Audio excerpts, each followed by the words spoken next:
Bonsoir à toutes et à tous et bienvenue dans votre émission spatiale qui s'appelle Odyssée, toujours dans la saison 1, mais désormais à l'épisode 6 déjà.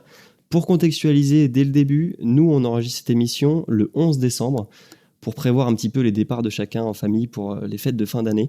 Donc elle sera diffusée le 22, donc on va un peu moins parler d'actualité pour pas discutailler sur des sujets qui seront pour vous complètement passés de date. Donc le format de l'émission sera un peu différent, mais je vous en reparlerai juste après. Et j'annonce aussi tout de suite qu'il n'y aura pas d'émission le 5 janvier. On fera une petite pause pour chacun respirer un petit peu. On espère que vous ne serez pas trop tristes parce que nous, c'est sûr que ça va nous manquer. Et on reviendra le 19 janvier, toujours pour la saison 1 de Odyssée, parce que ce ne sera pas sur des années civiles, mais sur des années, à mon avis, scolaires. Et on sera très content de vous retrouver. J'ai avec moi ce soir, on est un peu plus ou moins au grand complet, donc l'ami Gaëtan. Et oui, bonsoir.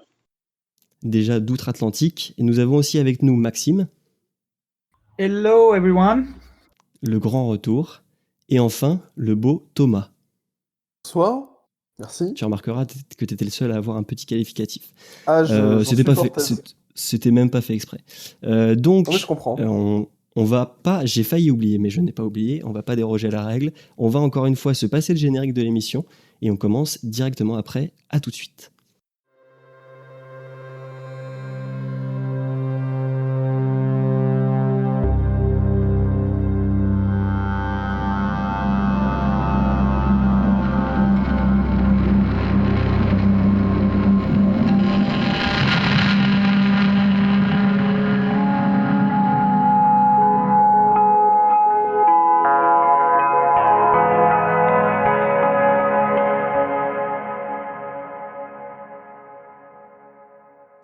Et on se retrouve donc pour cet épisode 6 d'Odyssée. En première partie d'émission, on va traiter en fait que d'une seule actualité qui pour nous est très récente, qui pour vous le sera un peu moins. C'est le premier test entre guillemets grandeur nature à seulement 12 km 5 du Starship de SpaceX avec le prototype SN8 qui a décollé donc ce mercredi 9 décembre. Vous, déjà, donc la première question que je vais vous poser à vous, est-ce que vous avez entendu parler de ça et est-ce que vous avez suivi en direct ou non ? Alors pour l'anecdote, non, je l'ai maté en différé, mais à genre 5 minutes, puisque je pensais que c'était le lendemain. En fait, à vrai dire, je pensais que le lancement était aujourd'hui. Je me suis complètement perdu dans les dates. Non, effectivement, non. Sur Odyssée, on est à la page. Toi, Thomas, tu l'as suivi du coup ? Non plus. Enfin, je l'ai vu moi le lendemain parce que je me suis endormi, mais moi, je l'ai vu parce que 5 minutes de décalage. Quand ouais. même, pas... Moi, la première info que j'ai eue, en fait, c'est Crash. Donc, j'étais obligé d'aller voir, forcément. Mais non, c'était assez intéressant comme lancement. C'est encore une fois une belle avancée une belle promesse pour la suite. Même si ça s'est viandé sur le retour, à la limite, bon, pour l'instant, l'essentiel, c'est que ça décolle. C'est sûr. Toi, l'adjectif que tu mets, c'est intéressant. Non, c'était... C'est tout. Non. Ça fait ni chaud ni froid, quoi. Si. C'est juste que, si tu veux, on est passé... Avec SpaceX, on passe par tellement de phases de oui, non, et puis on est passé par tellement de reports aussi. Non, mais c'est clair. De tout ça que, moi, personnellement, je pensais que le matin, j'allais juste voir un message de Simon me disant non, bah c'est bon, mec, on va encore attendre 24 heures, 48 heures. Donc c'est vrai que sur le coup, j'étais un peu dans une espèce d'état d'esprit de... est-ce que... si tu veux, ça faisait déjà plusieurs fois que c'était repoussé, et puis la première chose que je vois, c'est Crash. Donc déjà, j'ai été spoilé, et je me suis dit, bon, bah voilà, ça a foiré, quoi. Et donc, c'est vrai que sur le coup, j'étais déjà... Ouais, pardon, vas-y, Non, mais voilà, j'étais pas dans un état d'esprit fou, quoi. Mais non, c'était monstrueux après, hein, c'était exceptionnel. T'as pas vécu le truc comme nous, qui avons suivi dès le départ, et déjà quand on l'a vu décoller, on s'est dit ah putain, c'est incroyable qu'il décolle. Et quand on a vu qu'il a fait tout le vol presque parfaitement, et qu'après, quand il s'est posé, donc effectivement, il a explosé parce qu'il s'est posé un petit peu vite, mais on va y revenir. Mais ça reste quand même une grosse réussite sur l'ensemble. Mais je voulais juste donner la parole à Gaëtan parce que je crois que toi, tu ne l'as pas suivi. Mais est-ce que tu en as entendu parler un petit peu ? Non, du tout. Malheureusement, je suis pas du tout à la page au niveau activité récente spatiale. Je suis plus sur les choses qui sont des informations sur la longue durée là en ce moment. Donc j'ai pas eu tout l'actualité en tête et donc non du tout. En fait, ce que j'ai vu, c'est les messages que toi t'envoyais à ce sujet. Du coup, la seule chose que j'ai pu voir, c'est le moment de re-rentrer où ça touche le sol et il y a beaucoup de flammes. Voilà. Mais Oui. c'est tout ce que j'ai pu voir pour l'instant. Et puis j'ai aucun renseignement sur la question. Donc vraiment, je suis pas vraiment bien placé pour en parler là pour le coup. Ah oui, mais on pourra essayer de discuter avec toi justement qui est complètement vierge d'informations sur ça. Mais juste pour contextualiser, et après on va discuter un peu plus profondément du sujet. Donc c'est un vol qui a eu lieu mercredi 9 décembre à, je crois, 23h40-45 pour nous en France.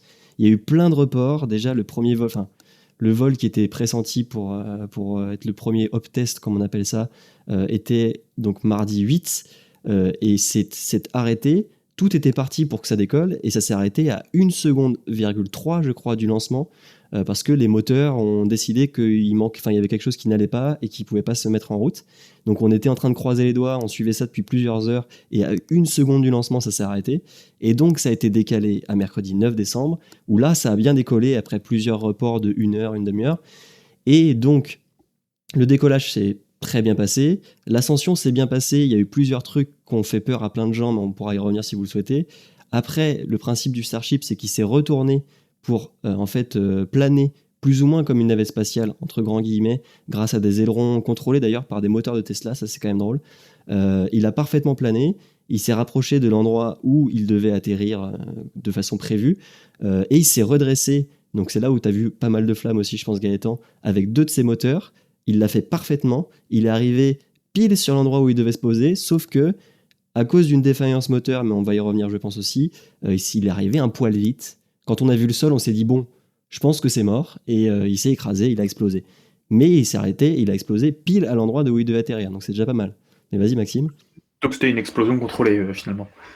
Alors, quelque part, c'était contrôlé parce qu'elle a explosé là où il l'avait anticipé, mais ils auraient préféré, je suppose, que ça n'explose pas, bien sûr. Mais moi j'avais une question. Tu as dit à l'instant que du coup le SN8 avait plané comme comme une navette spatiale. Moi sur les images, l'impression que j'en ai eu, c'était plutôt. En fait, j'arrivais pas à savoir si c'était une chute libre contrôlée, ou si la fusée planait en fait. C'est plus. Ouais. J'avais Vas-y, l'impression que vas-y, c'était Thomas. un peu des deux. Je pense que Ouais. c'était une chute libre maîtrisée, mais je pense qu'il devait y avoir quand même une petite. Ça devait un peu aller vers l'avant quand même, que ça devait planer un petit peu. Je suis pas sûr que Ouais. on était sur une grande planade, mais excusez-moi le terme, mais je pense quand même que c'était pas juste une chute. Je pense qu'il devait y avoir un espèce de mouvement qui devait être créé. Oui, Voilà. c'est beaucoup moins plané qu'une navette parce qu'il y a beaucoup moins de portance. C'est pas un avion, en fait. Mais Je me oui, demandais, c'était. Vas-y, enfin, vas-y. comment, en fait, je me demandais, comment dire, quel niveau de planage en fait elle était en fait, puisque j'arrivais sur les images en fait, j'arrivais pas à savoir si elle était statique, juste était entre guillemets ralentie, tu vois, Mmh. par les ailerons, ou si les ailerons vraiment lui permettaient d'avoir quand même de quand même bouger vers l'avant dans sa chute en fait. Je pense qu'il devait y avoir un petit mouvement, mais pas monstrueux non plus, quoi. Je pense que c'était du Comme il level disait, de. c'est plus ou moins de la chute libre parce que, comme il dit, c'est le moment où il fait du. Alors, ils appellent ça le belly flop d'ailleurs, ce qui est quand même drôle parce qu'en fait, il se met sur le ventre et ça fait un peu comme un animal qui se dirige avec ses nageoires, plus ou moins. Mais ça ressemble plus à de la chute libre que ce que faisait d'ailleurs la navette spatiale. Mais en gros, ses ailerons lui permettent principalement de diriger sa chute pour bien arriver sur le point qui est déterminé. Et il a En aussi fait, donc. la question c'est de pas Vas-y, vriller. vas-y. Oui, et puis de rester droit, et puis de bien vérifier. Il peut pas se dire, bah, je vais aller voler à 1 kilomètre, par exemple, c'est pas le but, mais c'est de bien vérifier qu'il se dirige vers le point prévu pour atterrir. Donc non, c'est pas un avion qui est qui est en train de planer sans moteur pour aller là où il veut.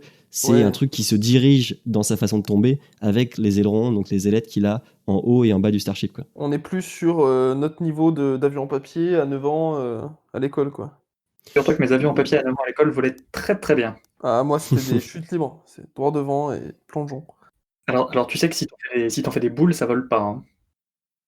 Merde. C'est pas le but. De C'est toute bon à façon, savoir. on n'est pas devenu ingénieur spatiaux, il y a bien une raison, hein.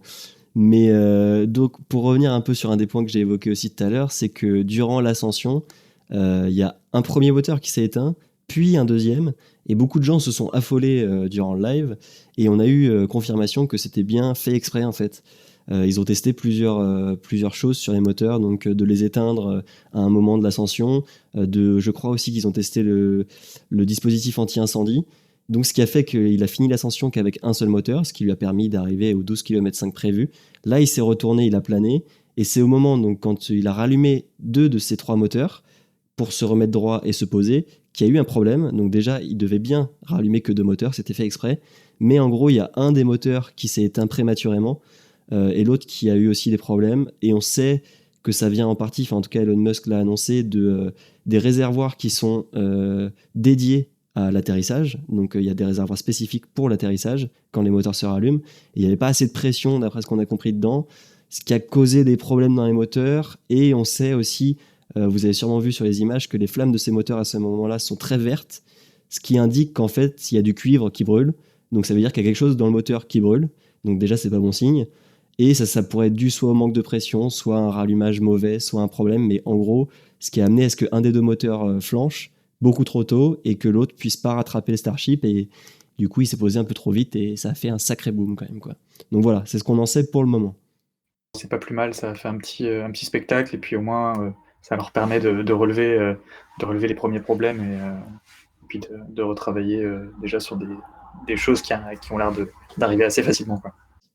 Oui, et puis enfin déjà, ils sont quand même allés jusqu'au bout, entre guillemets. Le véhicule, il a décollé, il est allé jusqu'au moment de l'atterrissage. Et en dehors de ça, bah, ça leur fait beaucoup de données, en fait. C'est ce qu'ils ont toujours dit. Eux, ce qu'ils voulaient, c'était des données sur comment le Starship réagit, comment il se comporte, quelle attitude il a, et comment ils peuvent rattraper des éventuels problèmes, quoi. Mais je sais pas, tu voulais rajouter quelque chose, Thomas ? Non, voilà, c'était exactement ça. C'était le fait que déjà de base, bon, ça a été reporté plusieurs fois. Mais l'essentiel, c'est que c'est des données, c'est des informations qui vont leur permettre de mieux développer le process par la suite. Et c'est là aussi où ils ont cet avantage, c'est qu'ils peuvent faire pas mal de tirs à blanc. SpaceX, ils en ont toujours fait pas mal aussi. Et ça leur permet justement d'avoir des données, de pouvoir aller un peu plus loin que certaines organisations qui sont cantonnées, car chaque lancement coûte quand même énormément d'argent, chaque fusée aussi. Et c'est vrai que, ben, on voit, ceux qui peuvent se permettre, entre grosses guillemets, «d'en cramer», 1 ou 2, et voilà.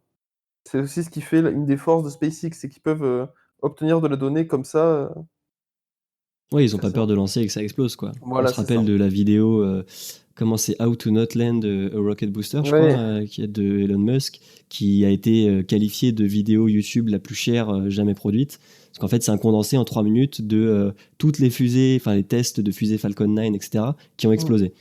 Donc bon, c'est sûr que sur ça, ils ont pas peur, parce qu'en plus, pour le rappeler, pour faire un petit point pour ceux, pour Gaëtan peut-être qui a pas suivi, mais le Starship, c'est que la moitié du vaisseau qui s'appelle aussi Starship. Donc là, c'est un peu contre-productif de SpaceX de faire comme ça, mais qui en fait est en 2 parties, qui seront toutes les 2 réutilisables à terme. Le but, c'est d'avoir une fusée 100% réutilisable. Là, ce qui a décollé, donc ce qui s'appelle le Starship, c'est la partie du haut, c'est le 2e étage, qui accueillera des satellites, de la charge utile en général, et peut-être des humains. En tout cas, c'est le but à terme. Et en dessous, il y aura un booster, un petit booster, comme on peut appeler ça, qui fait quand même 70 mètres de haut, qui s'appelle le Super Heavy, qui lui n'a pas encore été testé. Le premier prototype est en cours d'assemblage, il y en a même 2 qui sont en assemblage simultané, je crois. Mais il n'a pas encore été testé, donc pour l'instant, c'est que les 50 mètres du haut, entre guillemets, qui sont testés. Et la fusée en elle-même fera 120 mètres de haut, ce qui d'ailleurs sera la plus haute fusée jamais lancée, enfin si elle décolle un jour, bien sûr. Et donc voilà, on n'est que sur un premier test, mais comme tu disais Thomas, SpaceX, ils ont pas peur, et ils ont aussi les reins solides niveau financier pour lancer des fusées en se disant ça va péter, c'est pas grave, tant que ça pète pas sur le pas de tir, tout va bien, quoi. Si ça décolle et que ça pète à 10 mètres, on a déjà quelques données, c'est déjà bien.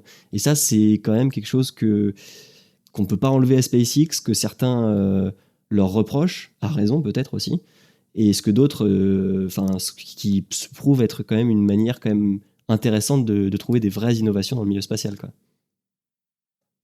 Je sais pas si vous vouliez rajouter des choses sur la question. Non, moi, c'est bon, Parce qu'on avait un deuxième petit sujet dont on voulait parler à ce titre-là, c'est que le live de SpaceX, hasard du calendrier, est tombé exactement en même temps que la conférence de presse de la NASA, d'ailleurs qui a été, je crois, présidée par le vice-président actuel Mike Pence, pour annoncer le nom des 18 astronautes qui feront et qui font aujourd'hui partie du programme Artemis. Donc ça, vous, est-ce que vous avez suivi un peu le bousin ou est-ce que ça vous est passé en dehors des oreilles complètement? Et moi, Et des yeux d'ailleurs. j'ai eu les infos par les réseaux. Pas par le live, parce que j'avais même pas entendu parler du live. Mais par les réseaux, très clairement, où j'ai vu les images des astronautes, où j'ai vu tout ce qui était un petit peu annoncé, vraiment la mission Artemis qui a quand même fait bien parler d'elle sur les Twitter, Facebook, même Instagram. Mais le live, c'est vrai que pas du tout. Honte sur moi. Pour le coup, moi non plus. En fait, je sais pas si je suis passé à côté de l'info de l'annonce, comme quoi ils allaient annoncer les astronautes, ou si elle n'a pas été trop annoncée en amont, ou si SpaceX a fait de l'ombre à l'annonce. Mais toujours est-il que je l'ai vu que le lendemain, je crois, hein, parce que j'ai dû voir ça hier. Et je m'en suis rendu compte en scrollant tout bonnement sur les réseaux, où je suis tombé sur la photo et j'ai reconnu, j'ai vu Artemis et j'ai tilté quoi, et j'ai fait ah ok, genre ça débarque comme ça de nulle part. Donc c'est vrai que j'ai trouvé ça un peu bizarre. Toi, du coup, Gaëtan, t'as pu suivre ça un petit peu ou que tout récemment? Non, j'ai pas du tout suivi encore une fois les dernières news là cette semaine, mais Donc pas je non plus pense les que ça a astronautes, quoi. été un peu ombragé aussi parce que au-delà même de SpaceX en live, pour ceux qui suivent les news spatiales, je pense qu'ils étaient tous sur le décollage plus que sur l'annonce.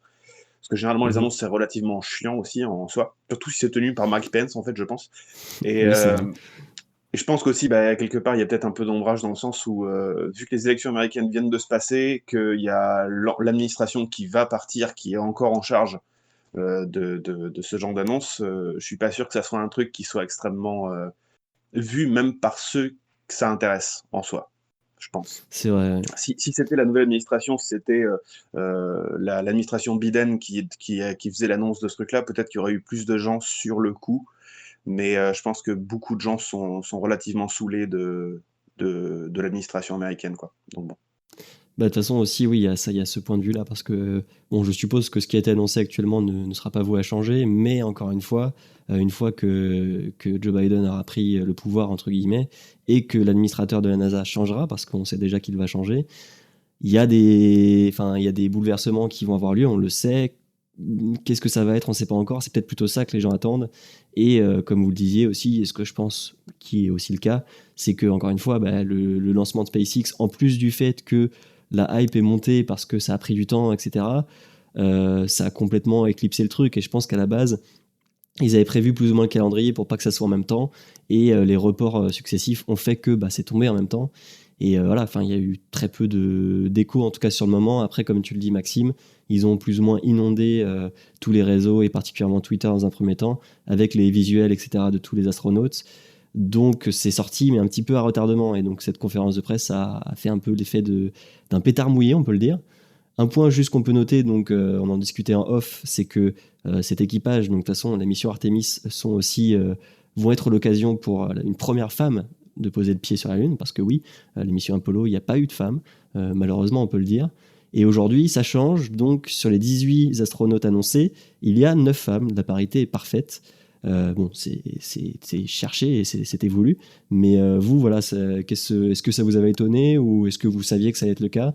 Parce qu'on avait parlé du fait qu'il y aura des femmes dans le programme Artemis, mais est-ce que la parité parfaite, ça vous paraît être normal du point de vue de la NASA, ou en tout cas, ça vous paraissait attendu? Moi pour le coup, alors non, enfin moi je ne m'y attendais pas. Mais moi j'y étais personnellement très favorable. Et du coup, c'est une très bonne surprise, c'est une très agréable surprise que cela, pour la simple et bonne raison que je pense que dans notre société actuelle, je pense qu'on peut plus se permettre de favoriser, enfin, de défavoriser plutôt la place de la femme dans quelconque activité, y compris dans le spatial. Aujourd'hui, enfin, je fais un peu une tirade, mais aujourd'hui, dans la communauté scientifique, il y a aussi des très bonnes chercheuses, des très bonnes scientifiques, des très bonnes ingénieurs. euh, et de la même manière, je pense que leur nom et leur place n'est pas suffisamment mise en avant. Alors, le fait que la parité soit égale sur Artemis, moi je trouve que c'est une très bonne chose et qui, je pense, montre la voie à d'autres. Bah écoute, enfin oui, moi c'était exactement la même chose. Ça m'a quelque part un petit peu, enfin, comme toi, je me disais que la NASA peut-être ne mettrait pas la parité totale. J'ai été surpris en fait qu'il l'ait fait, mais très agréablement surpris parce que, encore une fois, je pense qu'on a aussi beaucoup mis dans l'ombre les femmes qui déjà participaient au programme lunaire, par exemple d'Apollo. Il y en a aujourd'hui beaucoup de grands noms qui ressortent, mais ça me paraît être complètement normal aujourd'hui. Et c'est une très bonne façon déjà, en plus pour une institution comme la NASA qui aura sûrement des répercussions mondiales, de montrer, voilà, aujourd'hui on peut à la fois plus se permettre et c'est une façon normale que d'agir de cette façon-là, quoi. Donc bon, je sais pas si vous voulez rajouter des choses à ce point de vue-là, mais Je rajoute juste, puis regarde, euh, enfin, je veux dire, tu vas dans la rue, tu te demandes citez-moi un astronaute. Euh, bon, ok, je pense que les gens vont facilement te sortir du Neil Armstrong, du Buzz Aldrin. Ça risque de s'arrêter là. En France, tu auras peut-être un peu de Thomas Pesquet quand même. Euh, je sais pas, tu demandes aux gens, citer la première femme dans l'espace, qui vont y arriver. Citer une astronaute en activité, ils vont y arriver. Enfin, j'en doute et je trouve ça non, triste. c'est très compliqué. Donc ça peut être aussi quelque chose au niveau de la postérité, du spatial et de l'image de la femme dans le spatial de très fort. C'est un symbole très fort. Et je suppose qu'ils ils pousseront la chose pour que cette symbolique-là soit mise en avant sur les premières missions Artemis à poser le pied, etc. Enfin, en tout cas, voilà, au conditionnel, bien sûr, parce qu'en espérant que ça arrive prochainement, quoi. Bah, après, pour ma part, moi, je pense que évidemment, évidemment que c'est très bien qu'il y ait une forme de parité. Le problème, quelque part, c'est qu'on a le sentiment, avec une parité exacte, que c'est une forme d'obligation. Genre, bah, il faut le faire parce que on est poussé à le faire, quoi. Donc, on le fait, mais pile, pas plus, pas moins. Et je pense que la prochaine étape, ça sera de même plus avoir à se poser la question. C'est-à-dire que si il y a plus de femmes ou s'il y a plus d'hommes, c'est pas un souci. C'est parce qu'on a choisi, ben, en gros, les meilleurs sur le coup, quoi. Donc c'est une bonne nouvelle qu'il y ait eu ça. En plus, visiblement qu'ils aient pas fait peut-être tout un pataquès là-dessus. Tu sais ils ont, j'ai pas l'impression avec ce que vous me racontez qu'ils aient fait une annonce particulièrement en disant enfin on s'est mis à faire ça. Genre apparemment ils ont fait ça comme si c'était plus ou moins une normalité. Donc je pense que ça c'est un bon point, mais effectivement à l'avenir, ce qui serait bien, ça serait que la question ne soit même pas évoquée en fait, parce que c'est une normalité que le gender soit pas pris en compte dans ce genre de mission et dans ce genre d'administration. Donc c'est une bonne nouvelle et en même temps, quelque part, il reste pas mal comment Ah dire, oui, il reste pas mal de de chemin, choses c'est sûr. pas mal de chemin à parcourir. Ouais. Ouais, après, enfin, je suis complètement d'accord et je pense que c'est, comme tu le dis déjà, ils l'ont fait de façon naturelle. Ça n'a pas été, enfin, en tout cas, moi, ce que j'en ai vu, ça n'a pas été martelé en disant regardez, regardez. Non, c'était pas la question.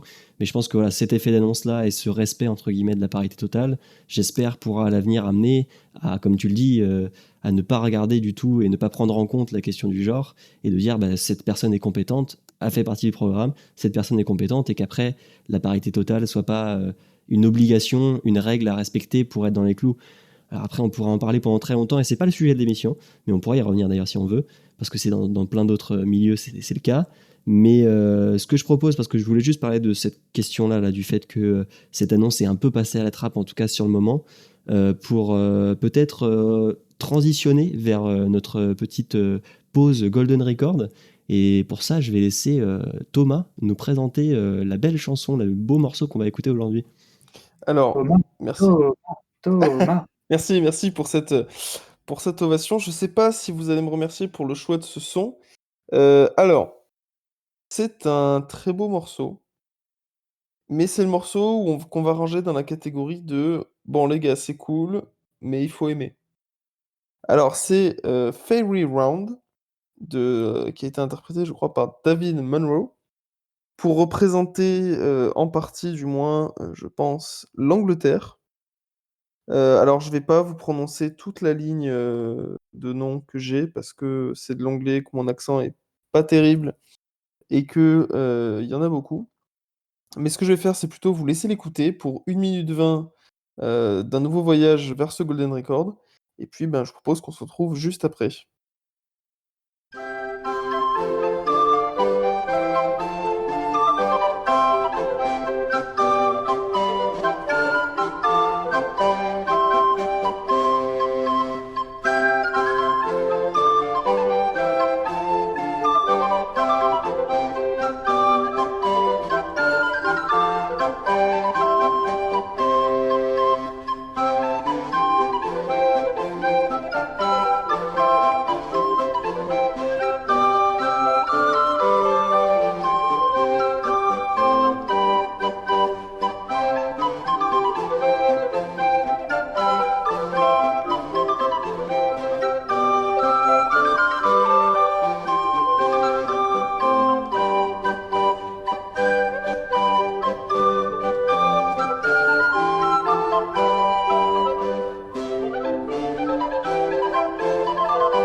Et bien voilà, c'était donc, ce doux morceau Fairy Round de David Monroe. Est-ce que vous avez été dans l'espace ou plutôt coincé dans un festival de la Renaissance?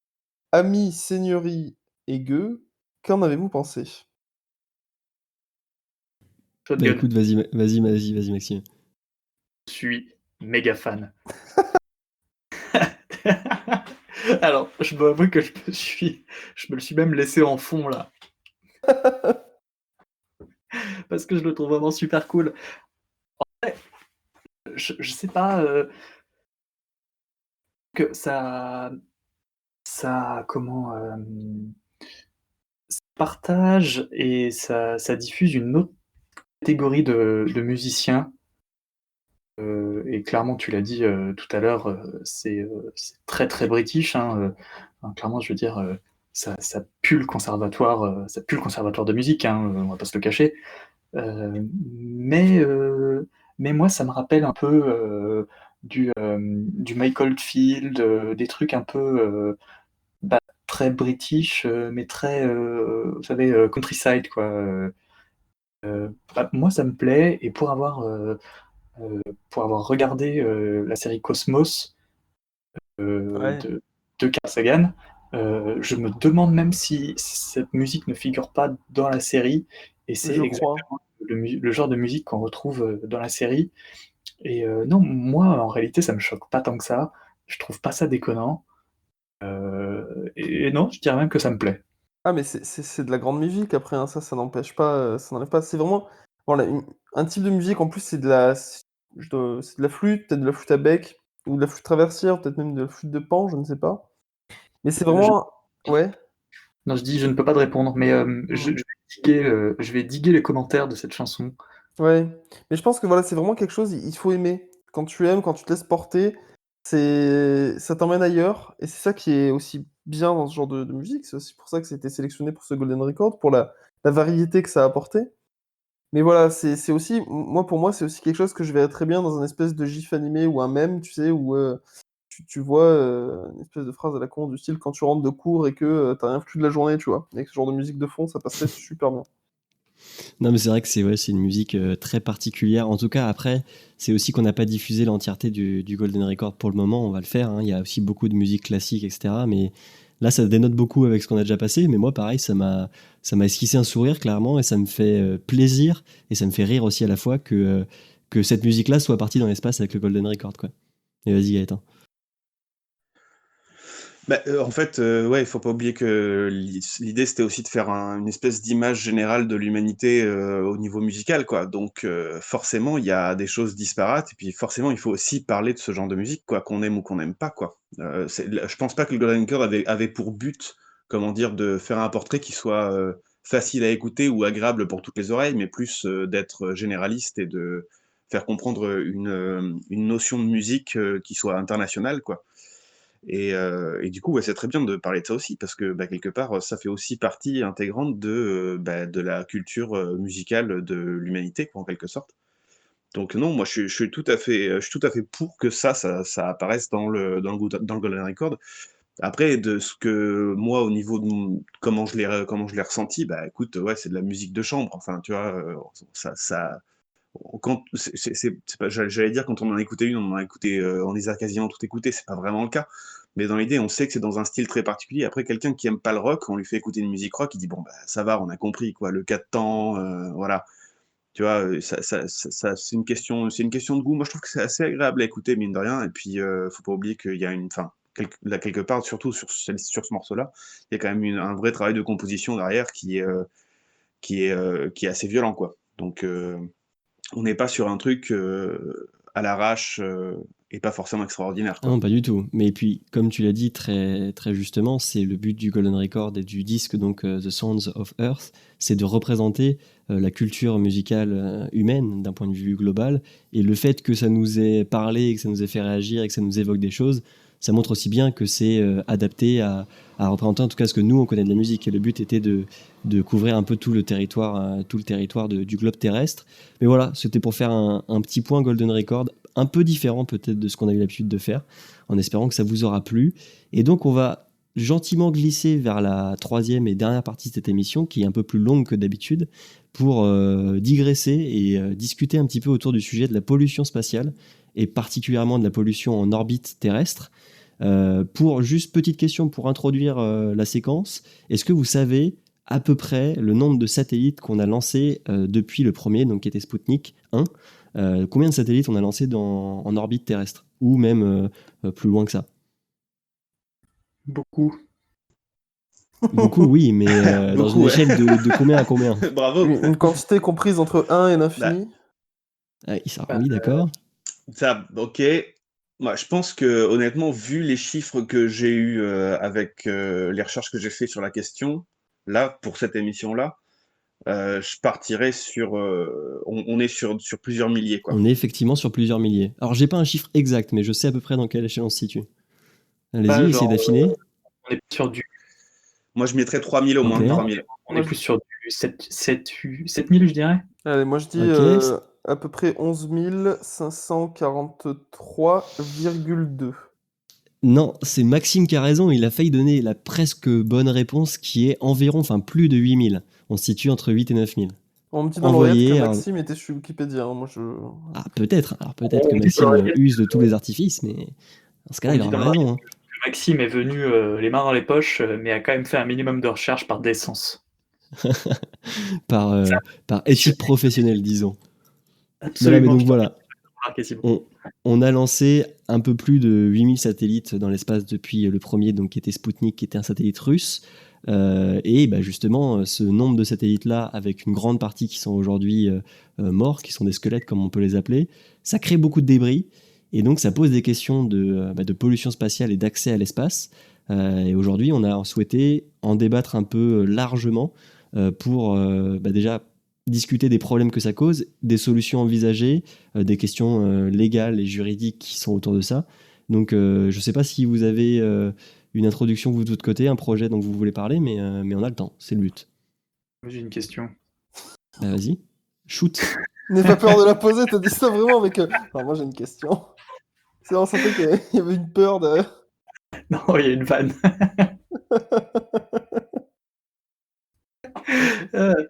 Sputnik, c'était un satellite russe ou c'était un satellite camarade? Attention, hein, pour nos amis anglophones, il a dit Sputnik et non pas Sputnik. Voilà, parce que vraiment... C'était un satellite russe, mais parce que Sputnik, ça veut dire camarade, c'est ça? Non? Non, Sputnik, ça veut dire littéralement satellite. Ah, ça veut dire satellite, voilà, c'est ça. Ouais. Mais oui, c'était un satellite de l'URSS, soviétique, disons. Pas un Camarade. satellite russe. C'est bien ce que je Ouais, me voilà. disais. Oui. Alors, faut faire la différence entre ça, justement. C'est-à-dire que c'est notre satellite. C'est vrai, techniquement, c'est le satellite de l'humanité, ouais. Alors... Mais ce Sputnik-là, vas-y, Thomas. Non, pardon, j'allais embrayer trop vite sur autre chose, donc je voulais finir.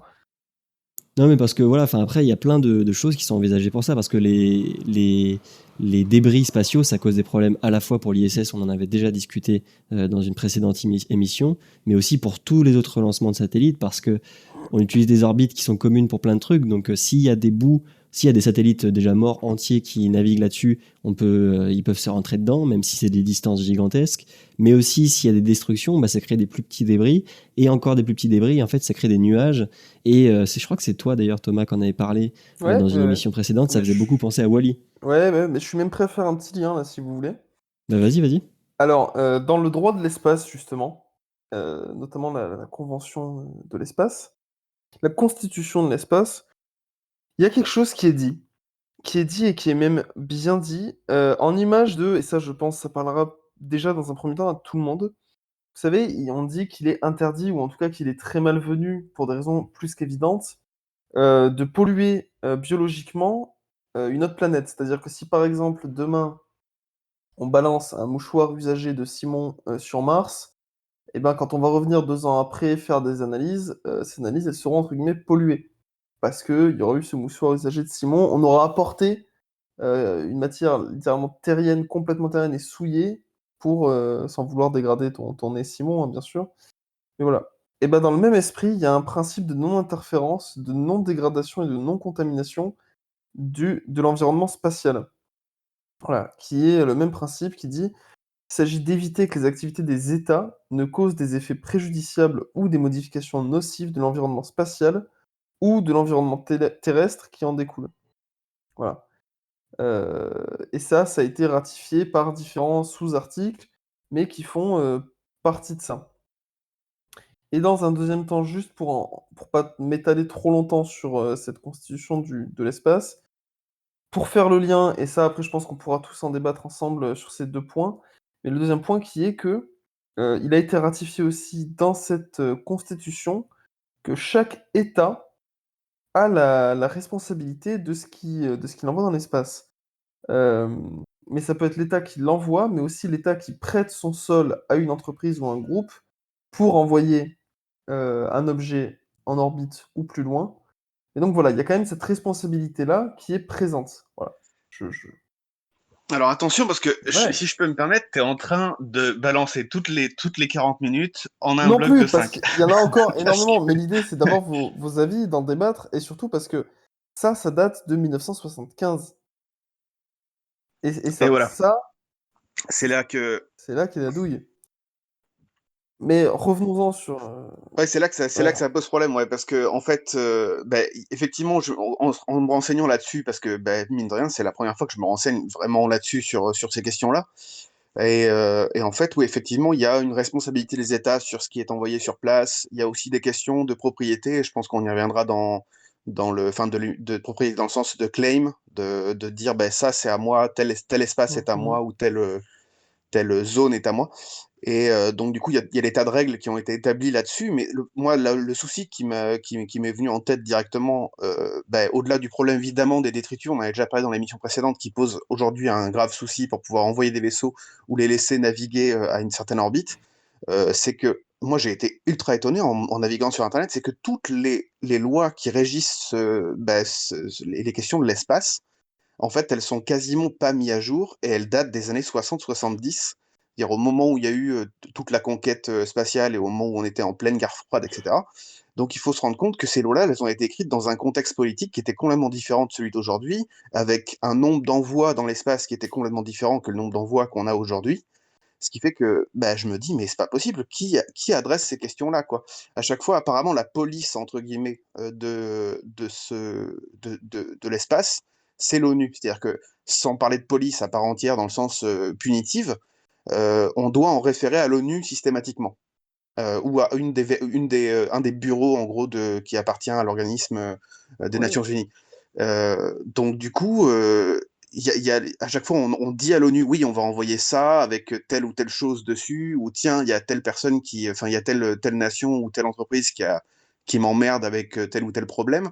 Mais quelles sont après quelle est la suite du procédé? Moi, c'est ça qui m'épate, quoi. Pour l'info, la question de la responsabilité des États Donc, comme tu commençais à l'évoquer, il y a n'importe quel État ou entreprise appartenant à un État qui envoie quelque chose dans l'espace est responsable de ce matériel, en gros, et des dégâts potentiels qui pourraient en découler. Et en fait, la seule fois où cette règle-là a été, comment dire, appliquée, ou du moins où on l'a convoquée devant une cour, c'est, je crois, je vais retrouver la date, mais je crois que c'est en 78. euh, je vais regarder ça. Je crois que je l'ai noté. Bouge pas. Tac, tac, tac, tac, tac. C'est pas là. Je l'ai plus. J'ai plus la date, mais je crois que c'est en 78, ouais. Ou en fait, oui, c'est en 78 où en fait il y a un satellite soviétique qui est tombé en territoire canadien, et c'est la seule fois où cette règle de ce qu'ils appellent la Space Liability Convention, c'est-à-dire le fait que les États soient responsables de ce qu'ils envoient, a été convoquée. Parce que bah, il y a un vaisseau qui était nucléaire, enfin qui avait une pile nucléaire à l'intérieur, qui s'est écrasé sur le territoire canadien. Et moi, je trouve ça absolument incroyable parce que, au-delà de s'écraser sur un territoire, comme on l'a évoqué dans l'émission précédente, c'est la question de l'accessibilité à l'espace fait partie des règles du traité de l'espace aussi, c'est-à-dire le droit à tous les pays d'être égaux sur l'accès à l'espace et les recherches, etc. Et visiblement, la seule fois où on a convoqué ce truc-là, c'est parce qu'il y a quelque chose qui était tombé sur un territoire terrestre, plutôt que l'idée qu'il y ait une nuée de débris qui empêche au futur, et déjà en partie même au présent, l'accès à l'espace pour des nations, et pour d'ailleurs l'ensemble des nations, quoi. Ben oui, parce que comme tu le dis déjà, par exemple, si une entreprise ou une institution étatique veut envoyer un satellite sur une orbite particulière qui est déjà occupée par plein d'autres, et que cette nation-là n'a pas, sur un moment T, la possibilité de monitorer ce satellite-là et de faire attention à la carte des débris qui existent et que toutes les entreprises et agences spatiales utilisent, s'ils n'ont pas moyen de, par exemple, communiquer avec le satellite pour lui faire changer d'orbite au bon moment, ou même voilà, les dispositifs qui permettent d'avoir cette vision-là sur l'avenir pour un satellite, eh ben, ça peut être très dangereux parce qu'encore une fois, dans l'espace, surtout à des vitesses donc, orbitales qui, pour faire un ordre d'idée, sont de plusieurs dizaines de milliers de kilomètres heure, bah, tu te prends un truc qui fait 10-20 cm dans un satellite ou même dans l'ISS, bah, ça peut poser de graves problèmes, voire complètement rendre HS un satellite ou te faire un trou dans la coque de l'ISS, quoi. Donc, bien sûr, plein de mesures sont mises en place pour pallier à ça et puis prévenir un peu ces dégâts-là, mais ça reste quelque chose qui, normalement, ne devrait pas être pris en compte par ces programmes-là, et ce qui, dans les faits, reste quelque chose de primordial. On doit permettre à un satellite de se déplacer à certains moments, ou à l'ISS par exemple, pour éviter ces déchets-là. Et comment on va le traiter à l'avenir si on continue à envoyer des nombres de satellites exponentiels autour de la Terre, ce qu'on est en train de faire par exemple avec la constellation Starlink qui fait beaucoup parler d'elle. C'est un sujet qui se pose. Et là, comme tu le disais Gaëtan, et comme tu le disais Thomas aussi, le fait que ces lois-là aient été écrites dans les années 70 ou même 80 par exemple, c'est plus du tout à jour sur notre manière d'utiliser l'orbite et de coloniser un peu notre orbite qu'on peut avoir aujourd'hui. Donc il y a ces questions-là, comment on met à jour, comment on en discute, comment même on sanctionne s'il y a besoin de sanctionner, quoi. Et je sais pas si dessus il y a déjà eu des cas de jurisprudence ou autres qui ont été faits sur ces questions-là, quoi. Ben, moi, j'ai pas vu de cas de jurisprudence. En l'occurrence, comme je te disais, la seule fois où la question de la responsabilité des États a été convoquée, c'était en 78 avec ce satellite. J'ai pas plus de détails sur comment ça s'est soldé ensuite par la suite, parce qu'en plus de ça, bon, on est en 78, c'est un satellite soviétique qui s'écrase sur le territoire canadien. Je te laisse imaginer le bordel que ça a dû foutre pendant quelques mois. Et à mon avis, il y a peu de chances qu'il y ait eu une résolution concrète, parce que ça devait être genre, les gens devaient être muets de chaque côté, quoi, en fait. Donc, je sais pas, ça me paraît complètement ouf que l'ensemble de ces traités, s'ils sont ratifiés, parce qu'encore une fois, on a déjà parlé aussi, je sais plus si c'était Thomas qui en parlait, du Moon Treaty, qui lui est peut-être le traité qui avance le plus d'interdiction, ou du moins de législation sur l'espace, qui avait été proposé. Et en fait, ce traité lunaire, il a été ratifié que par 5 pays. Il a été signé par 11 pays, en totalité, donc 5 parmi les 11, sur l'ensemble des pays à travers le monde. Et donc, notamment tous ceux qui font la conquête spatiale aujourd'hui, n'ont pas signé ce traité lunaire et n'appliquent pas forcément, enfin, sont pas tenus d'appliquer les règles de ce traité lunaire, quoi. Ouais, c'est un peu le problème aussi, c'est que, bon, la constitution de l'espace de 75, elle a été ratifiée par un grand nombre de pays, si je dis pas de bêtises, mais on est sur un document qui est obsolète par, les objectifs qui ont changé, le contexte, qu'il soit économique, social, politique ou autre, qui a énormément changé. On le voit avec le début de cette émission où on parlait quand même de SpaceX qui peut se permettre de balancer des fusées juste pour récolter des données. Bon, on n'est plus du tout sur le même registre qu'il y a, 50 ans et c'est vrai que, tu en parlais aussi, l'ONU, a du pouvoir sans avoir du pouvoir, il faut quand même le dire. Donc c'est un peu est-ce qu'on est en roue libre? Est-ce qu'on est, en fait, finalement, quand même relativement contrôlé? Est-ce qu'on se retrouve aussi peut-être dans un espèce d'état où, les grandes puissances, ben, se développent à fond, explorent à fond et puis au bout d'un moment, quand elles auront quand même commencé à explorer et prendre la main sur, bah, les principaux objectifs qui soient lunaires, l'orbite terrestre ou autres, vont commencer à dire ces mêmes puissances: «Bon, bah, les gars, il faut réguler» et finalement, c'est les puissances en voie de développement qui vont en pâtir. Voilà, vers quoi on se dirige et on peut se poser aussi ces questions-là. Beh, honnêtement, ce que tu viens de dire, j'ai l'impression que c'est des questions qui auraient dû se poser il y a 20 ou 30 ans. C'est Absolument. exactement ce que tu viens de dire. C'est quand on aura claim, en gros, la Lune ou claim l'orbite terrestre, c'est le moment où on devra se poser ces questions-là, sauf que c'est déjà le cas, en fait. Vu le nombre de satellites qui ont été envoyés, le nombre de choses qui sont en orbite, sans parler des déchets, juste des choses actives qui sont en orbite terrestre, c'est absolument. Enfin, la question aurait déjà dû Ouais, être adressée il y a longtemps. Et quand tu disais, est-ce qu'on est en roue libre ou pas? Bah écoute, moi, il y a un truc quand j'ai navigué sur Internet pour essayer de trouver des informations là-dessus, il y a un moment donné où j'ai fait, tiens, ça c'est cool. Il y a eu comment dire, une législation qui a été mise en place qui s'appelle la déclaration de Bogota. Alors, je sais pas si vous avez déjà entendu parler de ce truc-là ou pas, mais donc c'est en 1976, donc encore une fois, ça date, hein, mais une grosse partie des pays qui sont sur l'équateur terrestre se sont réunis pour pouvoir dire, ben nous, on demande à ce que ce qui est en orbite géostationnaire au-dessus de chez nous, donc au-dessus des pays de l'équateur, ça soit en fait, on ait des droits de regard sur ce qui se passe. Parce que, ben évidemment, au-dessus de l'équateur, c'est un endroit où les orbites sont communes, quoi, en quelque sorte. Donc, du coup, ils ont signé pour tous les pays étaient d'accord, enfin quasiment tous les pays de cette déclaration étaient d'accord pour dire ouais, nous, on aimerait bien avoir droit de regard sur ce qu'il y a au-dessus de notre territoire, dans le doute où ça pourrait nous tomber sur la gueule aussi à un moment donné. Et en fait, l'ensemble des, parce que évidemment, c'est des pays de l'équateur, donc ils faisaient pas forcément partie intégrante de la conquête spatiale à l'époque en 76. Et du coup, en fait, l'ensemble des pays qui, eux, avaient déjà un programme spatial ont dit ouais, bon, signez votre truc, mais nous, on n'en aura rien à foutre, quoi. Donc en fait, cette déclaration existe, elle a été signée, ratifiée par plein de pays de l'équateur qui demandent à avoir la droit de regard sur ce qui se passe au-dessus de leur tronche. Et en fait, l'ensemble des pays qui étaient déjà en marche pour lancer des choses dans l'espace, ont dit bah non, nous on fera ce qu'on veut et puis point terminé.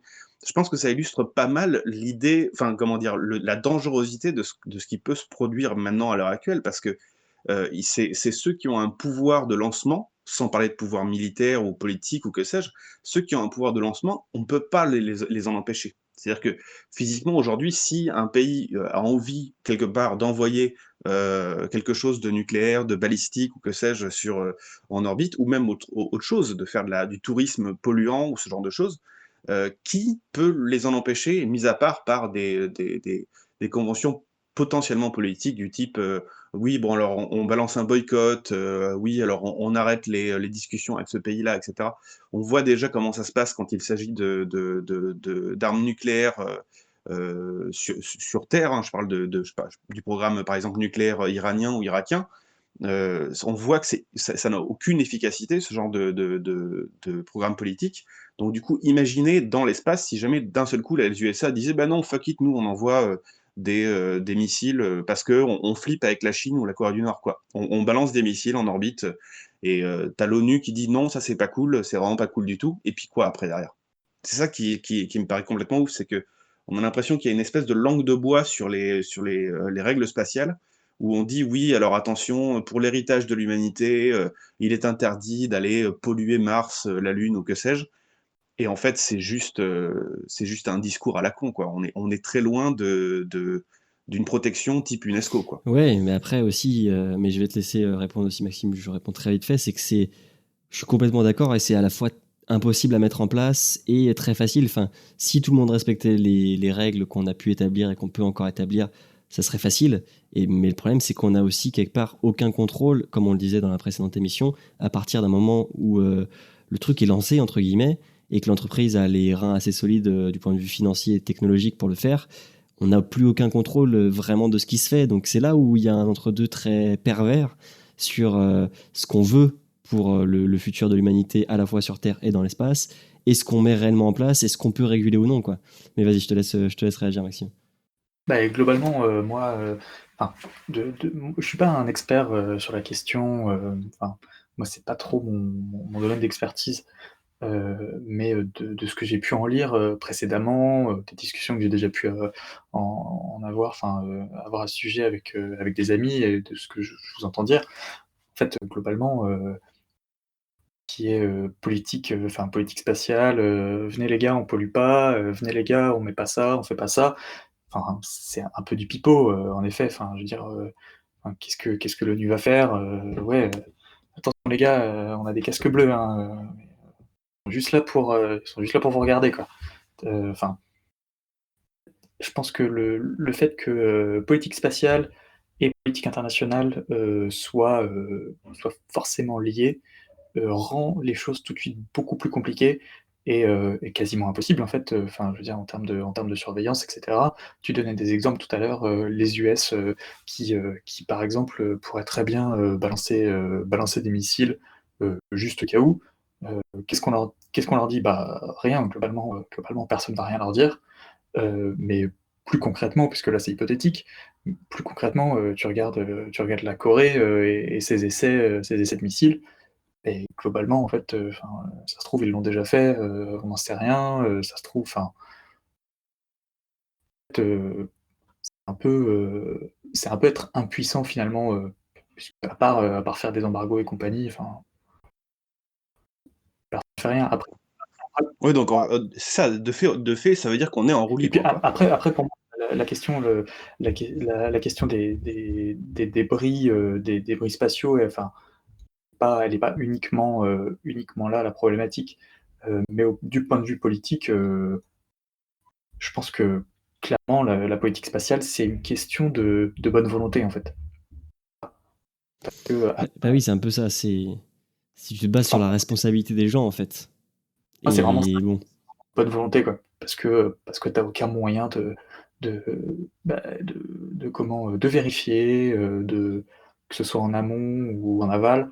Et après, tu aucun moyen de pression, je veux dire. Enfin, bah, très peu, en tout cas, surtout, enfin, ce qui est en soi inégalitaire, c'est que les plus petits pays, ou en tout cas les puissances spatiales moins développées, ont encore moins moyen de faire peser dans la balance. Et un point enfin, sur lequel je voulais revenir, que tu as évoqué Gaëtan tout à l'heure, c'est l'orbite qu'on appelle géostationnaire, donc c'est-à-dire qu'elle est, c'est une orbite équatoriale, donc au-dessus de l'équateur, et c'est une orbite qui est faite pour rester toujours sur le même point de la Terre, contrairement à d'autres orbites qui existent. Et ça, par exemple, logiquement, un pays n'a pas le droit, enfin ne peut pas d'ailleurs, interdire à un satellite de passer au-dessus de son territoire. Ce qu'a voulu faire par exemple la Corée du Nord, mais c'est impossible.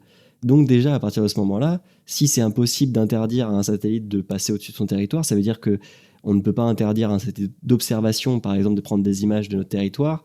Plein de questions comme ça, en fait, qui sont indémêlables parce que en tout cas aujourd'hui, dans les mécaniques spatiales qu'on utilise, bah, c'est pas viable d'interdire ce genre de choses-là, tu vois.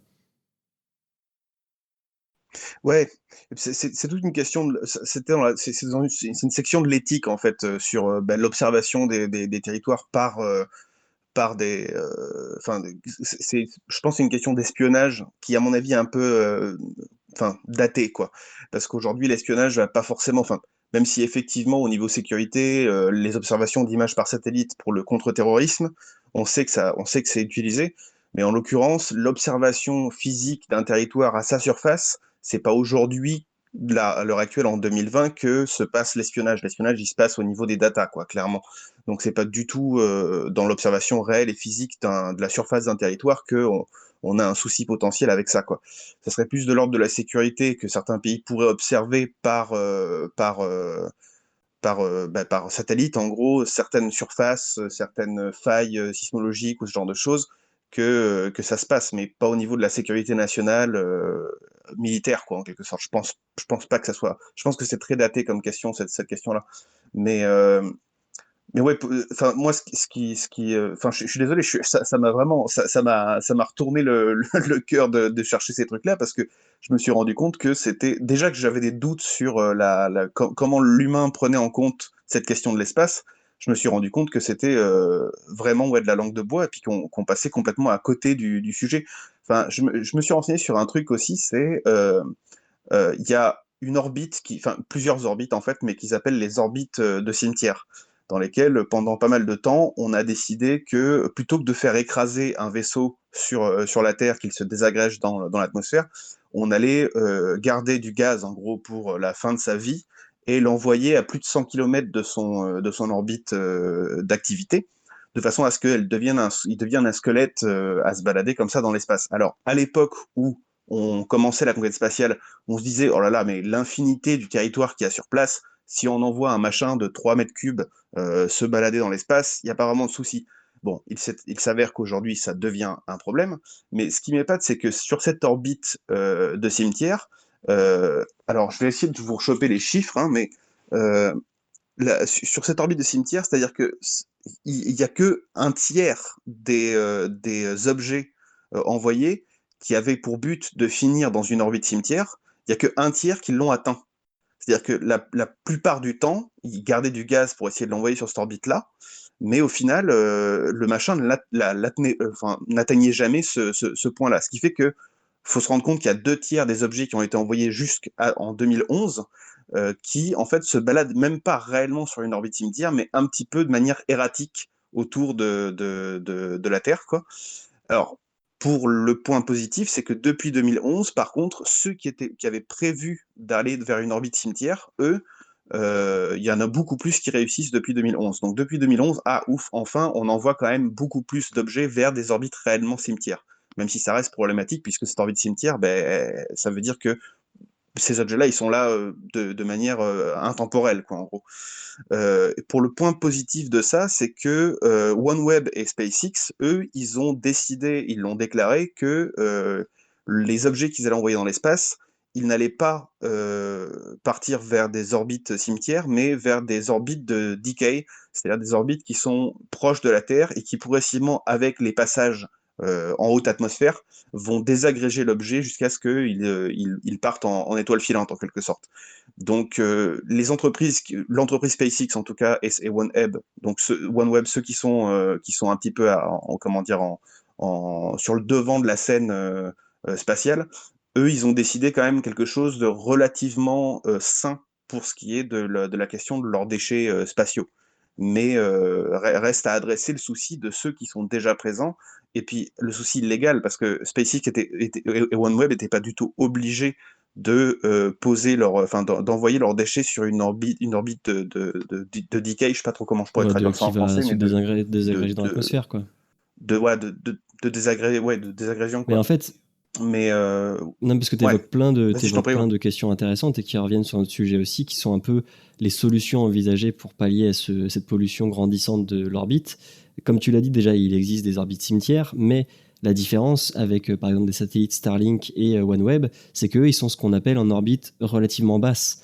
Donc, eux, ils peuvent, en fait, en arrêtant de rehausser leurs satellites, les laisser tranquillement ou les injecter sur une orbite facilement qui vont les faire se désagréger dans l'atmosphère. Mais quand on parle de satellites de télécommunication, par exemple, qui, eux, sont à 36 000 km de la Terre, ça coûterait beaucoup trop cher en fait, de les repousser vers la Terre. Donc ce qu'on fait, c'est que, comme tu le disais, on les place sur une orbite, donc cimetière ou poubelle. Et en 2011, s'il y en a beaucoup plus qui arrivent, c'est parce qu'on a un peu serré la vis, quoi. Parce qu'avant, c'était un peu tout le monde faisait comme il voulait.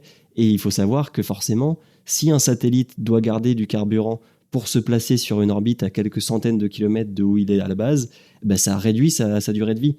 Et bon, ça reste des choses qui coûtent beaucoup d'argent, donc beaucoup des constructeurs avant se disaient ouais, on va laisser 1% du carburant, on va faire un petit pchit et puis on verra où il ira, tu vois. Qu'aujourd'hui, c'est plus réglementé, on doit laisser un certain pourcentage de son carburant qui nous permet réellement d'y aller. Et voilà, c'est une des solutions qui existent, mais c'est pas la seule. Et comme tu le disais, il y a aussi la solution pour les satellites en orbite basse de rentrer progressivement dans l'atmosphère si leur taille le permet aussi, parce que c'est des petits satellites heureusement, mais des gros satellites, ou plutôt d'ailleurs des stations spatiales, ils n'ont pas le droit de s'enfoncer dans l'atmosphère comme ça tout seul, parce qu'en fait ils vont pas être complètement désagrégés, et ça a des risques de tomber sur des zones habitées ou autres. Donc bon, il y a ces questions-là, c'est une des solutions. Bah, pour la question de ceux qui sont de taille massive et qui sont prévus pour rentrer dans l'atmosphère pour se désagréger en partie, ben, il y a un point sur Terre qu'on appelle le point Nemo, qui est dans l'océan Pacifique, qui a été choisi parce qu'il est éloigné de toute habitation humaine. Attention, j'entends bien humaine, hein. Donc c'est au large de l'île de Pâques. Je crois que c'est sur un territoire qui est plus ou moins contrôlé par la Nouvelle-Zélande. Bon, enfin bref, c'est au milieu de l'océan Pacifique, un endroit où genre il y a personne, quoi. Et c'est là-bas qu'ils ont envoyé la station Mir notamment. Il y a plus de 260 objets envoyés par l'humain qui se sont écrasés dans cette zone-là. Mais la question n'est pas adressée pour ce qui est de la pollution de l'océan sur place. Et puis, de toute façon, la place n'est pas infinie non plus à cet endroit-là. Non seulement il y a la possibilité que, même si quand même, bon, c'est l'océan Pacifique dont on parle, donc c'est relativement large, la possibilité que la chose s'écrase à un autre endroit que ce qui était prévu. Mais au-delà de ça, la question, elle est simplement humaine. C'est-à-dire que oui, on va pas faire de dégâts sur un territoire national. On est sur des eaux qui sont pas claim par une nation particulière, et on balance ça là-bas. C'est l'endroit poubelle des satellites, quoi. Et enfin, je veux dire, ça pose un problème important aussi pour ce qui est de ceux qui viennent s'écraser sur Terre et qui sont pas désagrégés complètement dans la réentrée, quoi. Ouais, tu parlais justement des gros débris, de ce genre de choses. Pour faire un petit lien avec une petite actu du moment, il y a, je pense que ça vous parlera à tous, le magazine, la rédaction Ciel et Espace, qui a consacré une petite interview avec Darren McKnight. Alors, je sais pas si vous connaissez, c'est le directeur technique de la société américaine de conseil Centauri, et donc ils ont fait en fait une liste de 50 débris spatiaux qui sont considérés comme les plus dangereux. Ça a été posté il y a 3 heures. Et ils tirent la sonnette d'alarme aux agences spatiales sur ces 50 débris qui, s'ils en venaient à se viander sur Terre ou à même rentrer en collision, ça pourrait faire du dégât. Voilà, donc on est sur une liste de 50 gros débris, mais on est quand même voilà, sur un vrai problème, sur des scientifiques qui tirent des sonnettes d'alarme, sur un problème qui commence à prendre un peu de constance. Et donc voilà, on en parlait aussi. Je voulais faire le petit lien avec ce petit article sur lequel j'étais tombé. Bah oui, et puis comme tu le dis, en plus, ces débris vraiment dangereux, s'ils en viennent à rentrer en collision avec autre chose, ça va créer d'autres débris. Et en fait, le problème, c'est que ça peut vite devenir exponentiel et irrécupérable, entre guillemets, parce que tu peux difficilement, quand c'est parti complètement en vrille, rattraper le truc. Mais bon, vas-y, Maxime. Moi, j'aimerais mettre en avant et soulever l'initiative européenne de l'ESA. Ouais, je voulais en parler, mais vas-y. On avait entendu parler, il s'agit de ClearSpace. Je sais pas si c'est de ça dont tu voulais parler, Simon. Ouais, de Clear Space One, ouais. Clean Space One. Ouais, après ils le nomment comme ils veulent, hein, mais le principe est là. Avec du coup un but de désorbitation, enfin de nettoyage de l'espace. Après là, en particulier d'après ce que je disais, le satellite serait construit pour désorbiter un morceau très précis de fusée qui a été laissé en orbite en 2013, 800 km de la Terre. Donc a priori, Simon, dis-moi si je me trompe, mais ça n'a pas l'air d'être un satellite de nettoyage réutilisable. Non, mais il pourrait, à terme, ce qu'il voudrait, c'est pouvoir désorbiter plusieurs objets avec un seul satellite de capture, comme il l'appelle. Mais là, dans ce cas-là, je crois que ce serait le test, ce serait qu'avec ce seul débris qui vient d'une fusée Vega, comme tu le disais. Ouais. Et donc moi, je trouve que cette initiative est très, très prometteuse. Ça coûte quand même un certain prix, hein, je veux dire, voilà. Mais je trouve que ça montre aussi la volonté de certaines agences, certains États, jouer leur rôle et de prendre leurs responsabilités quant au nettoyage de l'espace. Euh, Parce que, comme vous le disiez plus tôt, on voit certaines entreprises qui commencent à prendre leurs responsabilités, à dire bon bah voilà, nous on s'engage à ne pas laisser nos satellites traîner, hein, comme vos fils, c'est pas traîner ton fils. Pardon, je t'ai oublié. Et voilà, et en Europe, c'est aussi quelque chose, plus qu'aux US, par exemple, où vraiment, je pense que la NASA, ils s'en balancent. Les As, c'est pas leur cas, et je trouve que ce projet le démontre bien, et moi, je pense que c'est des projets qui doivent être mis en avant et, euh, et supportés quoi, par la communauté. Je sais pas si tu voulais rebondir, Gaëtan, mais Bah vas-y, après, moi, vas-y, je vas-y. pense. Ouais, la question, enfin, je trouve ça, évidemment que c'est bien et c'est tout à leur honneur, mais je sais pas si j'ai raison de parler de ça en même temps, parce que la question de policer, ce qui pose problème, c'est que, enfin, comment dire, j'ai pas confiance en les agences spatiales et surtout, j'ai pas confiance en le privé pour ce qui est de prendre des responsabilités. Ce qui fait que c'est très bien que des agences qui soient en plus multinationales réussissent à prendre leurs responsabilités sur ce sujet. Mais ce qui pose problème quelque part, enfin, et encore une fois, je sais pas si j'ai raison d'adresser ça dans ce sens-là, mais qui police ça de manière officielle et qui, quelque part, établit les règles et potentiellement les punitions qui peuvent s'en suivre. C'est-à-dire qu'à l'heure actuelle, on a comme référent l'ONU et divers bureaux, notamment il y a un bureau des télécommunications, il y a un bureau de l'espace, où ils sont censés, notamment par exemple, il y a la Registration Convention qui date de 1976, où tout objet envoyé dans l'espace est censé être catalogué, il y a son but, sa taille, son orbite, sa durée de vie, etc., qui doivent être communiqués. Et récemment, d'ailleurs, il y a pas mal de gens qui ont proposé ce que ce soit mis à jour pour qu'il y ait une obligation d'avoir un lien Internet pour pouvoir avoir toutes les spécifications de l'objet, etc., euh, sur son programme et tout ça. Parce qu'évidemment, aujourd'hui, on n'est plus en guerre froide et qu'en toute logique, les objets qui sont envoyés dans l'espace sont plus tenus, entre guillemets, au secret défense. Mais en fait, là, c'est juste une question de registration, c'est-à-dire qu'ils envoient ça à l'ONU, et puis, ben, encore une fois, je reviens au même souci, c'est-à-dire que ben, l'ONU, qu'est-ce qu'il fait derrière? Il dit, ben ouais, mais alors là, par contre, non, ça le fait pas. Parce qu'en fait, vous envoyez un machin où il y a, je sais pas, je dis une connerie, mais il y a 58 kilos de déchets nucléaires dessus, quoi. Et c'est en orbite géostationnaire au-dessus de, je sais pas, du Panama, quoi. Donc, le Panama, ils ont aucun moyen de dire, bah, nous, on aimerait bien que ça nous tombe pas sur la gueule, et en parallèle, ben, qu'est-ce qu'est-ce qu'on fait? Comment on interdit ce truc-là? Qu'est-ce qu'on peut dire? Qu'est-ce qu'on peut faire, quoi? Si on compte que sur la responsabilité des agences spatiales qui, entre guillemets, ont bonne réputation quant à leur programme spatial et à la façon dont ils gèrent leur lancement, moi je veux bien. Mais enfin, le truc, c'est que là, vu qu'on le sait, il y a de plus en plus de privés qui va se lancer dedans.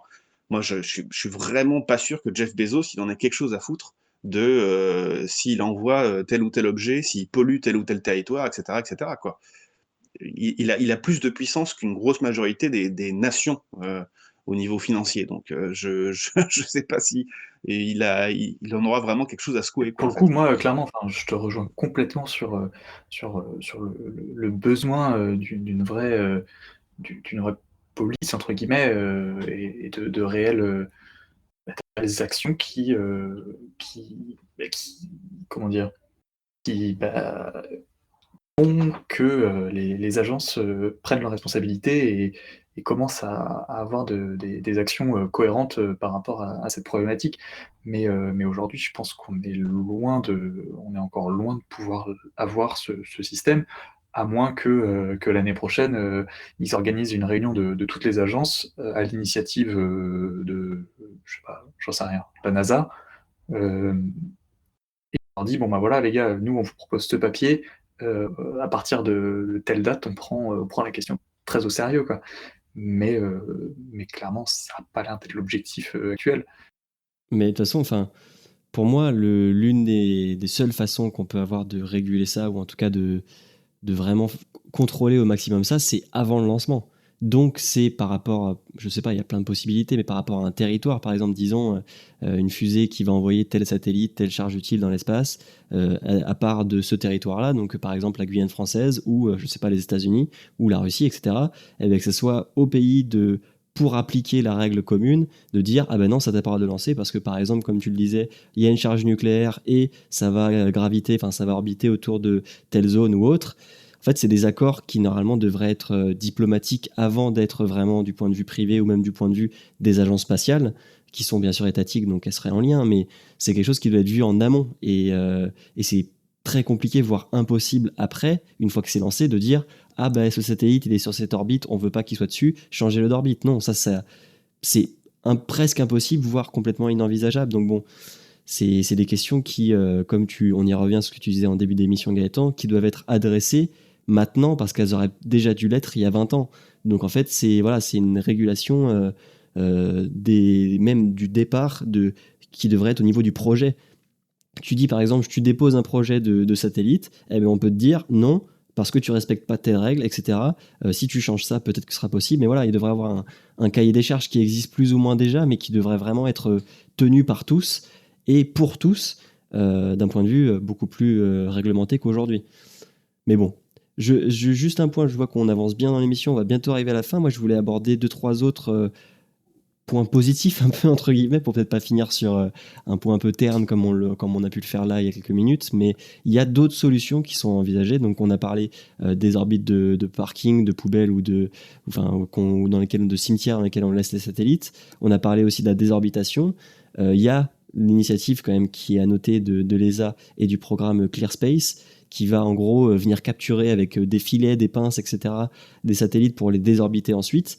Et il y a aussi une autre façon de voir la chose qui a été mise en place par une entreprise américaine qui s'appelle Northrop Grumman, qui lance depuis déjà 2 ans des satellites qu'ils appellent les MEV, pour Missions Extension Vehicle, qui viennent en fait s'amarrer à des satellites qui sont déjà en orbite et qui sont bientôt en fin de vie, pour venir leur apporter un coup de jus en plus. En fait, le but, c'est ils arrivent, ils s'amarrent au satellite et ils remplacent ces systèmes de propulsion pendant 2, 3, 5, 10 ans, contre un prix, bien sûr, qui paye à Northrop Grumman, et qui, limite, en gros, au lieu d'obliger l'entreprise qui a son satellite en fin de vie d'en renvoyer un autre, s'il est encore efficace, ce MEV, comme ils l'appellent, donc MEV 1 et 2 qui ont déjà été lancés, ils viennent remplacer et ils allongent sa durée de vie, et à la fin, parfois, soit ils l'envoient sur une orbite de parking, ou ils le renvoient se désintégrer dans la Terre.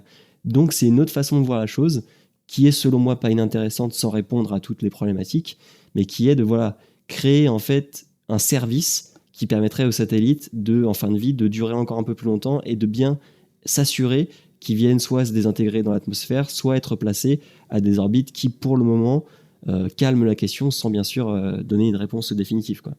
Est-ce que ça, vous en avez entendu parler ou pas du tout ? Non, j'en avais pas entendu parler, mais c'est vrai que c'est une excellente J'avais initiative. un peu entendu parler, mais vaguement, mais c'est vrai que oui, il faut s'y plonger parce que c'est très intéressant et c'est très important. Mais il me semble qu'on en avait déjà parlé dans une émission précédente ou qu'on avait vite fait évoquer le sujet, non ? On l'avait Peut-être, évoqué, mais je crois, ouais. Mais possiblement, vaguement. mais Vaguement, très vaguement. C'est vrai que ça me parle. Après, bah, c'est peut-être aussi parce que le dernier MEV a été lancé sous une Ariane 5 que tu avais sûrement dû en entendre parler. Ouais. après moi, je suis pas complètement pour, en fait, vous voyez, puisque en fait, Pour quelle raison ? pour moi, finalement, je veux dire, à part un intérêt commercial financier, il n'y a pas de, j'ai pas l'impression qu'il y ait une réelle volonté d'éviter pollution, débris spatiaux et toute la problématique qu'on a développée depuis ces dernières 30-40 minutes. Et que moi, je suis vraiment mitigé sur le fait de présenter ça comme une bonne chose après avoir parlé de débris spatiaux. Parce que je pense que l'intérêt derrière, il est surtout financier et il ne règle pas la question des débris et de la pollution. Ah, bien sûr, de toute façon, en tout cas pour ce projet-là, Northrop Grumman, ils sont pas fous, hein, il y a une rentabilité économique derrière. Et je pense pas que ce projet-là en particulier soit la solution, parce que je pense pas déjà qu'il y ait une bonne solution et une seule unique solution. Mais pour moi, la façon de voir la chose, en fait, qui est un peu comme ce qu'on peut faire sur Terre avec le recyclage, de dire ah ben il y a un satellite, il n'est pas obsolète. Les instruments qui sont dedans, si on en renvoie un, ça sera les mêmes ou presque les mêmes. De se dire que ça soit fait par une agence ou pas, par exemple, à ce moment-là, d'un point de vue non lucratif peut-être, enfin, il faut juste rentabiliser le truc quand même un minimum, mais de dire, eh ben, on va étendre la vie d'un satellite plutôt qu'en relancer un autre, ça me paraît pas bête, sans que le projet MEV de Northrop Grumman soit le truc à soutenir. Cette idée-là, contrairement à d'autres qu'on a pu déjà développer, elle peut aussi apporter quelque chose, tu vois. Moi, c'est plutôt dans ce sens-là que je le vois. Ben c'est ça que c'est un pansement. Je comprends ce que tu veux dire, c'est que c'est un pansement plus qu'une réelle solution. Mais au même titre que, effectivement, comme tu disais Simon, au même titre que ce qui se passe au niveau du recyclage sur Terre, ben là, en l'occurrence, le souci commence à être tellement grave que de toute façon, les pansements sont des initiatives qu'il faut aussi plébisciter, quoi, en fait, je pense. Ben, de toute façon, voilà, on a déjà fait un bon tour. Je vois qu'on a un petit peu dépassé, mais je suppose que, vu comment nous on a été intéressés, j'espère que ça intéressera d'autres gens. Le but, c'est aussi, comme pour toute problématique sociétale et environnementale, que ce soit aussi sur Terre, hein, c'est d'en prendre conscience. Et je pense que, déjà, nous, en tout cas, moi, j'ai été très heureux de faire cette émission avec vous parce que ça m'a fait en apprendre plus sur un sujet qui déjà m'intéressait, mais dont je me rends compte vraiment de l'ampleur et de l'importance très très contemporaine de se poser ces questions-là. Et j'espère que on pourra en reparler de manière un peu plus peut-être positive et avec un peu plus d'espoir dans les prochains mois et dans les prochaines années surtout. Mais je ne sais pas si vous avez un dernier truc à ajouter sur le sujet. Je pense qu'on va pas tarder à clôturer l'émission. Et juste un point, c'est que j'invite bien sûr tous les auditeurs qui s'intéressent à ce sujet-là à suivre les initiatives, qu'elles soient étatiques ou privées d'ailleurs, hein, de dépollution ou un petit peu de limiter en tout cas la pollution qu'on peut avoir sur l'orbite terrestre et sur Terre. Et puis voilà, quoi. Enfin, je suis très heureux d'avoir pu en parler avec vous aujourd'hui. Ouais, je pense que si c'est un sujet qu'on voulait vraiment creuser, ça pourrait durer des heures. On pourrait peut-être même écrire tous ensemble un livre de l'état de lieu, où on en est de la pollution du spatial en 2020-2021. Mais ouais, non, c'était vraiment très très intéressant. J'invite tout le monde à ne pas jeter ses déchets dans la rue, sur Terre ou dans l'espace, hein. On évite de catapulter sa boulette de papier dans l'atmosphère ou au-delà. Mais je pense qu'on aura, Bon, après, ça va brûler en réentrée, ça, la boulette de va papier, je pense savoir, que c'est on bon. sait jamais. Mais non, mais voilà, je pense que ce sera intéressant peut-être de consacrer un autre temps d'émission ultérieurement, peut-être quand tu auras eu de nouvelles avancées sur des projets qui pourraient être très intéressants d'évoquer. Mais au plaisir d'échanger de nouveau avec vous sur ce beau sujet qui mérite toute notre attention. Ouais. Et je pense que c'est un beau cadeau de Noël qu'est cette douce émission de débat. Voilà. Je suis plutôt d'accord, ouais. C'était très cool d'avoir à faire un petit point là sur la question, même si effectivement l'état des lieux est pas forcément ouf, mais en l'occurrence, ouais, c'est bien d'adresser la question et puis de se renseigner, parce que je pense que plus le grand public aussi est au courant de comment ça se passe, parce qu'on a peut-être une image comment dire, des grandes nations comme ça qui légifèrent de toute façon, on se dit il doit y avoir des règles de toute façon. Et en fait, pas des masses. Donc, je pense que c'est bien que le grand public adresse la question pour qu'il y ait de plus en plus d'informations qui circulent sur le sujet, de façon à ce que, ne serait-ce que pour l'image et le greenwashing, à la limite, si ça devait être que ça, que les entreprises qui vont au futur faire du tourisme dans l'espace ou balancer des choses privées dans l'espace, pensent à cette question de l'éthique, en fait. Mais moi, je vous remercie pour ce grand débat qui, je trouve, remet assez les idées en place. Euh, Puisque oui, c'est vrai que la question des débris, enfin, moi qui suis un petit peu sensible au sujet, voilà, je la connais, mais je pense que je pense pas en avoir suffisamment conscience et connaître suffisamment les tenants et aboutissants. Ouais, ça remet un peu les idées en place. Moi, personnellement, ça me vénère un peu, en fait, je crois. Euh, mais bon, on va pas finir sur une note négative.